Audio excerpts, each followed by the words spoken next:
Smart Ideas, notre rubrique consacrée aux startups éco-responsables avec Lars Herbillon. Bonjour. Bonjour. Bienvenue, vous êtes cofondateur de Oomi, créé en juin 2020 avec Maëlys Kanzler et Jean-Michel Herbillon, votre père. C'était quoi l'idée de départ? Racontez-moi.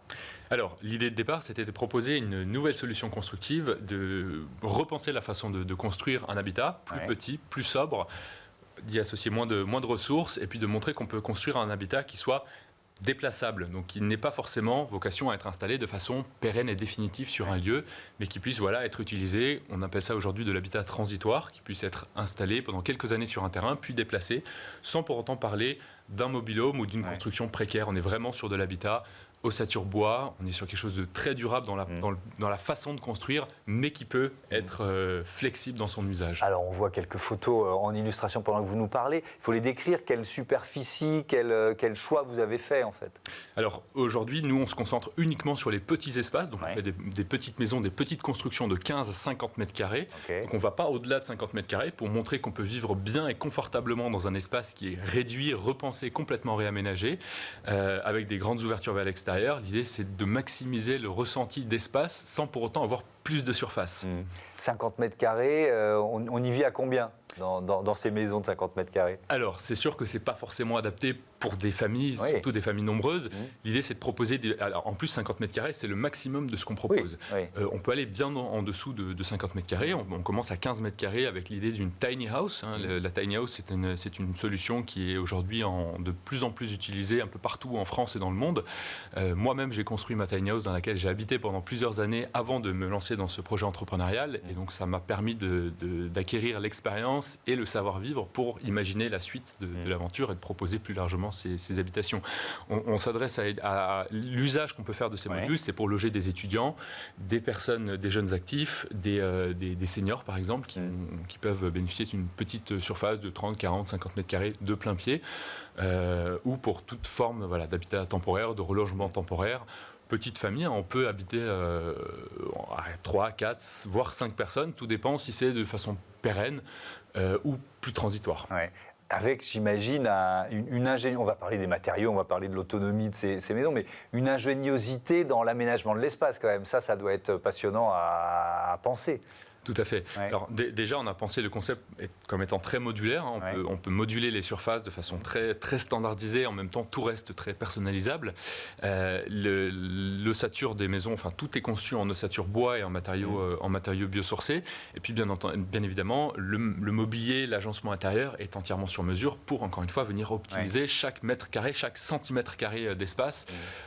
L'idée, c'est que quand on arrive dans un module Oomi, on se rende compte que l'espace est beaucoup plus grand, enfin l'impression d'espace est beaucoup plus grand que la réalité sur le papier. Et donc effectivement, un module Oomi aujourd'hui, sa grande particularité, c'est qu'on a voulu pousser l'autonomie de l'habitat, montrer qu'on peut avoir un habitat, donc ce côté déplaçable est très intéressant, mais en général, un habitat est raccordé au réseau d'eau et d'énergie. L'objectif, l'ambition de Oomi, c'est de proposer des habitations qui soient totalement autonomes. En eau et en énergie. En eau et en énergie. Alors l'énergie, j'imagine qu'il y a des panneaux solaires. Alors on intègre des panneaux solaires en toiture et on peut en intégrer également en façade pour venir augmenter la capacité de production installée. Donc on vient doubler cette capacité de production, ce qui permet aussi d'avoir plus d'énergie produite le matin parce que le soleil est bas dans le ciel et le soir. Et en hiver, c'est là où on a le plus besoin d'énergie et c'est généralement là où les panneaux installés en toiture en produisent le moins. On peut ajouter à cela un système d'éoliennes par exemple pour compléter la production lors des phases effectivement en hiver, là où il y a moins de production solaire. Et puis l'eau, c'est un point très important. C'est la question que je vais poser parce que c'est moins évident. Donc comment vous rendez vos maisons autonomes en eau? Absolument. Ça fait plusieurs années qu'on travaille sur le développement de systèmes techniques. Alors en réalité, la technique aujourd'hui est assez avancée. On a des pays qui réutilisent entièrement leurs eaux usées par exemple et la repotabilisent derrière. Aujourd'hui en France, c'est pas encore possible d'un point de vue réglementaire, mais techniquement, aujourd'hui, on sait faire des systèmes qui viennent récupérer l'eau de pluie, stocker. On peut utiliser cette eau de pluie qui a été filtrée préalablement et ensuite on peut venir réutiliser cette eau en circuit fermé. Autrement dit, vous prenez votre douche, le lendemain vous allez prendre votre douche avec la même eau, même si entre-temps elle aura subi un traitement assez spécifique et elle sera passée par un ensemble de filtres, de systèmes de filtration plus traitement, ce qui permet derrière de la réutiliser sans problème. Et l'eau des toilettes, qu'est-ce qu'elle devient?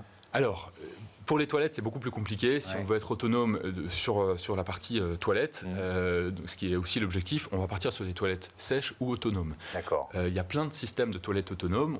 On a souvent en tête la solution un peu triviale, traditionnelle des toilettes sèches avec de la sciure ou autre. Aujourd'hui, on a d'autres solutions qui fonctionnent, et notamment des toilettes à congélation de matière ou à combustion de matière.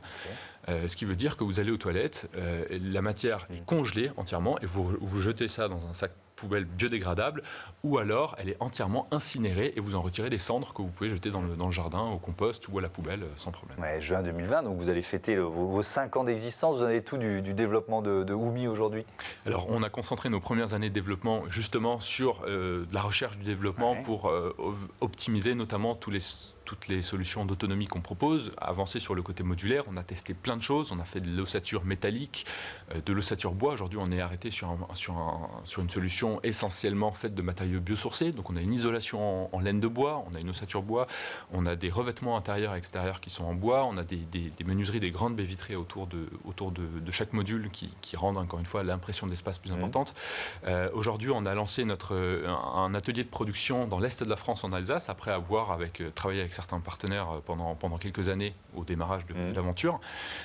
Et on a conçu nos premiers projets, on a livré un certain nombre de programmes dès aujourd'hui. On est en cours de livraison de certains. On ne travaille pas forcément que sur de l'habitat, aussi sur des solutions dédiées à des professionnels, que ce soit du tourisme, que ce soit des bailleurs sociaux, des collectivités. On livre là, on travaille sur un poste de secours pour des équipes côtières, pour un poste de plage.